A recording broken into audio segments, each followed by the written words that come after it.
Hi, and welcome back to my channel, Pathways to God and Significance. This is Michael Venema. We haven't posted videos for several months because some departments of my work became quite busy and we had to give ourselves a little bit of break from recording. But we are back, and hopefully our videos will be coming back regularly, and you will enjoy and appreciate the content that we place on the channel. Today I want to look at a question. Is the Christian faith something that people just grow out of? We'll be taking a quick look at a couple of Bible passages also, if you'd like to look those up, if you're interested in that kind of thing. Hebrews chapter 10 is one of them, and 1 Corinthians chapter 13, I think the whole chapter, and I'll be referencing those a little bit later on during the video. A couple of weeks ago, I was at the lumber section of a Home Depot store in the Canadian town where I live. It seems like every spring I end up picking up some supplies for a project. I walked up to the cashier, and as she picked up the scanner to ring in my purchases, I recognized her. She'd been a member of a youth group in a church where I was once a minister or a pastor, and the youth pastor would once in a while invite me to discuss a topic, enjoy worship music, and share pizza. And as this former youth group member scanned in my purchases and took my payment, I asked her how she was doing. Good, she said, or something like that. And of course I asked her, how are things at the church? She said, I'm not there anymore. I grew out of that. I've been thinking about her reply ever since. I outgrew the church. I outgrew the faith. I outgrew God. Is that what happens to people who begin as church kids? If you're involved in a church, you will know that children start off in a church family.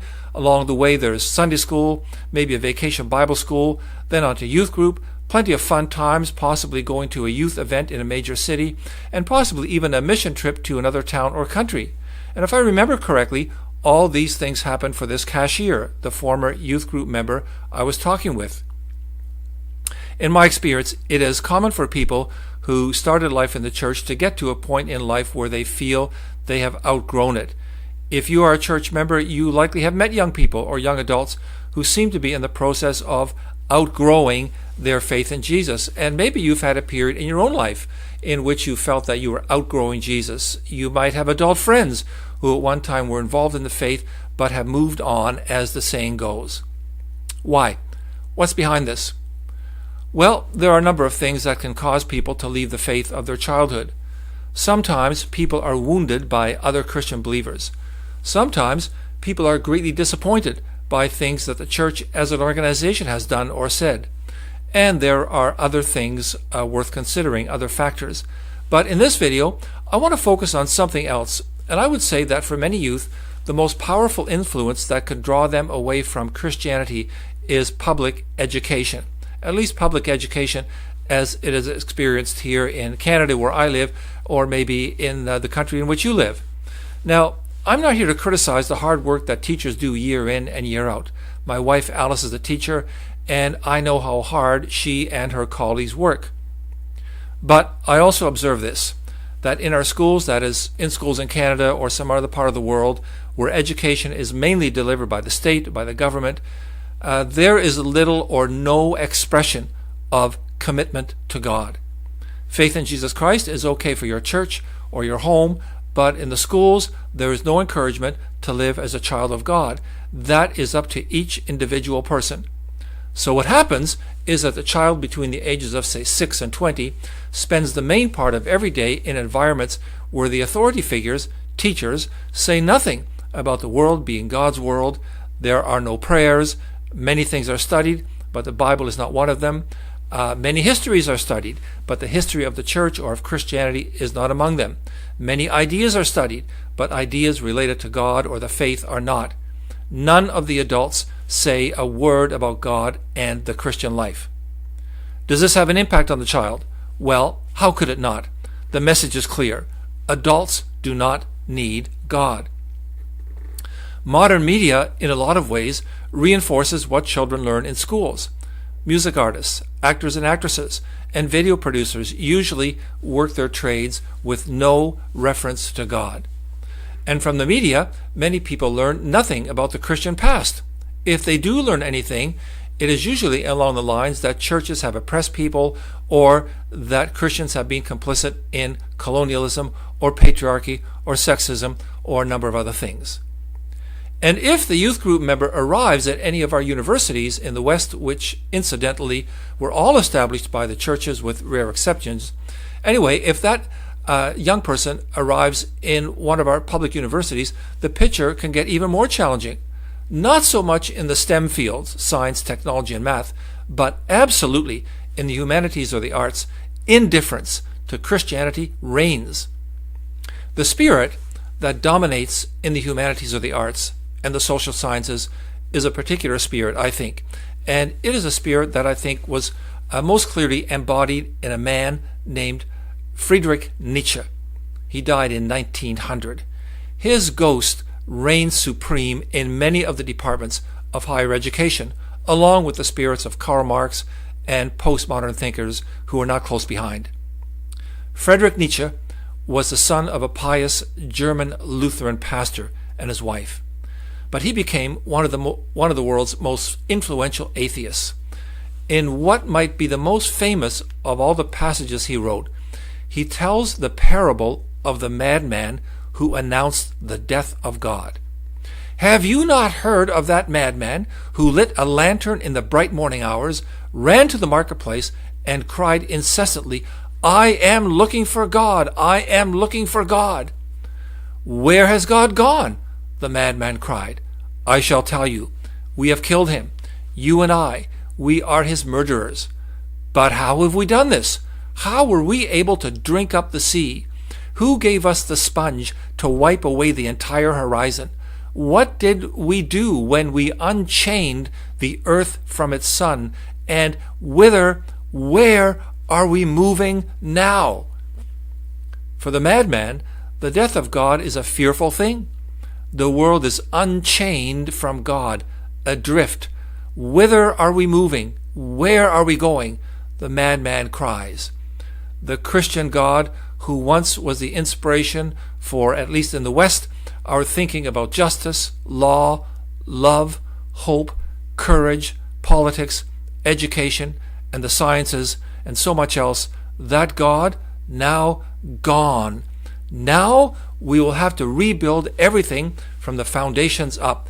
And who will do the rebuilding? Not priests, not pastors and rabbis or youth group leaders, and not the teachers at Catholic seminaries.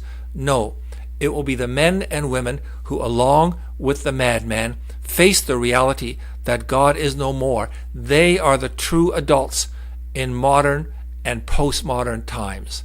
These adults will create a brave new world, and that is exactly what the modern university, modern entertainers, and modern media influencers are all about.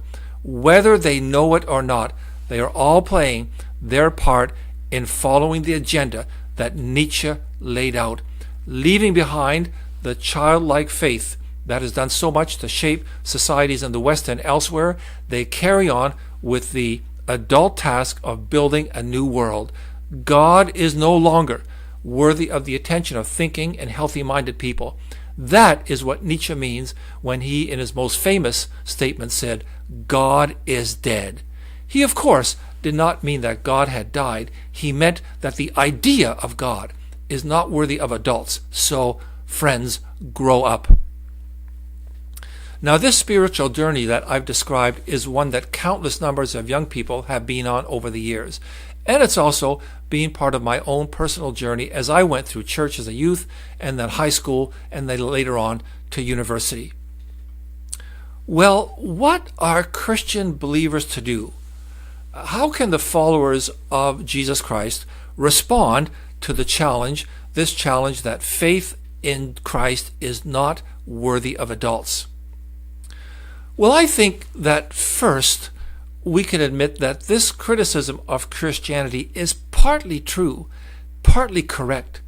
That stings a little bit if you are a Christian believer, but I think it is important to recognize it. Too often, Christians have not helped young people develop a faith that can stand up to reasoned criticism. Too often, we have not helped young Christians develop a faith that captures the adult imagination as well as the heart. Too often, we've required so little of young believers that they can be forgiven if they think that Christianity is merely chicken soup for the soul. A faith that lacks adult maturity will not survive the onslaught of the glittering stories pouring out of Netflix every week. It will not survive the critical comments of a Richard Dawkins and his atheist disciples. A non-adult faith will not stand up to radical gender theory or to our friend Nietzsche. We have to admit that there's some truth to the notion that Christianity is only for the Sunday school. But that is not the end of the matter. There is, from a Christian perspective, good news, and I have 3 pieces of good news in response to Nietzsche and what he proposed. And I'm offering these 3 not so much as watertight arguments against the spirit of Nietzsche and for the Christian faith, but as 3 strong clues that faith is an adult faith. Strong clue number 1. Remember that the parable of the madman that Nietzsche told is a story for adults. It's seductive to young adults, partly because it sounds so subversive, so poetic, so bold, so brave, definitely an adult story. But the biblical story, the Christian story, is equally an adult story, at least equally bold, equally poetic, equally subversive. It is the story of the discovery of God and the discovery that grace will triumph over evil. That story begins with the story of Abraham and Sarah, who discovered a God who spoke. A God who spoke. Well, think about that. He spoke to them. He gave them instructions to move out to a new land, to take on a new identity. He spoke and made promises to Abraham and his son Isaac, and he continued those promises to Isaac's son Jacob and to the 12 sons of Jacob, who became the fathers of the 12 family tribes that make up the Jewish people. As Abraham and his offspring continued on, God revealed to them that he is the one and only God, and that he created the heavens and the earth and everything in them, and that he has it in mind to lift human beings out of our wars, confused politics, pandemics, mental breakdowns, natural disasters. He has it in mind to lift us out of every evil. As God said to Abraham, his plan was to bless all the nations of the earth. That is God's mission in the world, and it has been accomplished by Jesus of Nazareth. It is a story that in the end, every wicked dictator, every torturer, everyone who likes to steal, dishonor their parents, make a religion of money, commit adultery, lie in court, condemn people to war and terror, or gossip in the staff lunchroom, people who enjoy that kind of life better run for the hills when Jesus comes back. The earth will be filled with his glory, with God's justice and grace, and there will be no place, no room for sin and those who love to cling to it when he comes to set all things to rights. In fact, Jesus is God's answer even to the dreadful fact of death, a most unnatural and terrifying fate that awaits us all. Resurrection from the dead, and a resurrection to eternal glory for those who embrace God. This, I think, is the greatest adult story ever told, and it is true with a capital T, brilliant in shining, bold font, Christianity, an adult story. The second piece of good news is this.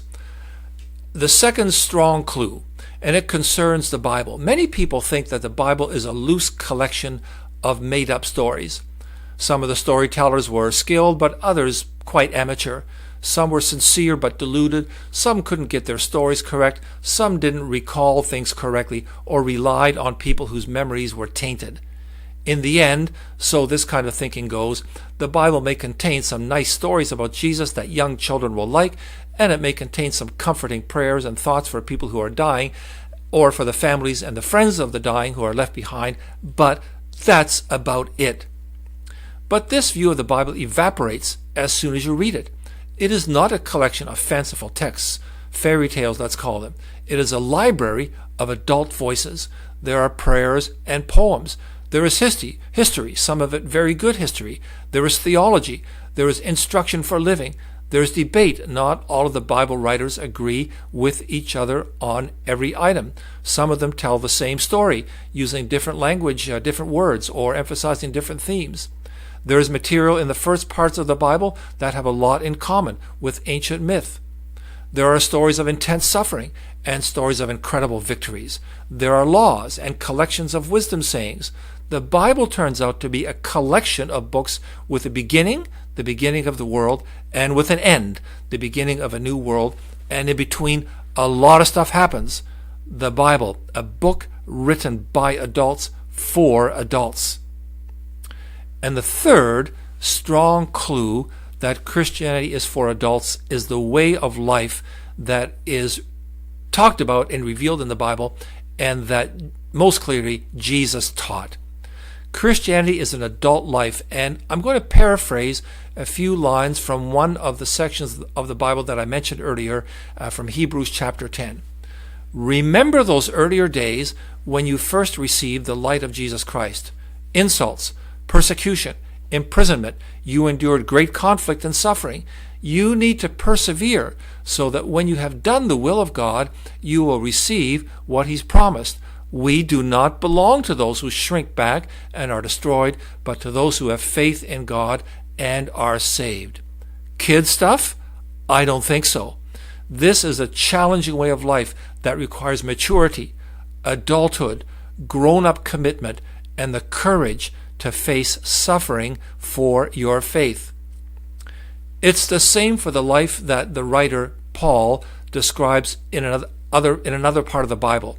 And this time I'm thinking of 1 Corinthians 13. Take a look at it. In the chapter, Paul teaches us to reject envy, no bragging or looking down on other people. Don't give in to your anger. Don't delight in evil, judgmentalism, putting down your enemies, online or elsewhere. Instead, rejoice in truthfulness. Protect people and all things that are admirable. Don't despair, but trust, hope. Don't give in, but persevere, and above all, love. Make your heart larger and larger all through life so that you can love more of your neighbors as you love yourself.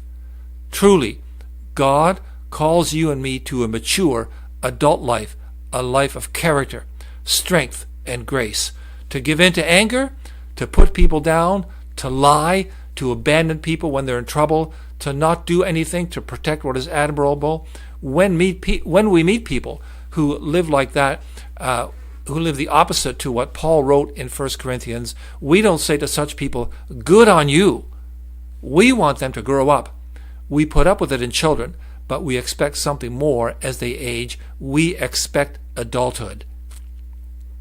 When I was a child, Paul writes in this passage, I thought like a child, I reasoned like a child, but when we became men and women in Jesus Christ, we put childish ways behind us. Now we take up the demands of an adult life with God. Christianity is an adult story. Christians take their cues from an adult book, and God, through Jesus Christ, calls human beings everywhere to an adult life. There is no greater challenge and no greater way to live. Thanks a lot for watching. Please don't forget to like, subscribe, and to share, and hit the notification bell, and I'll see you next time.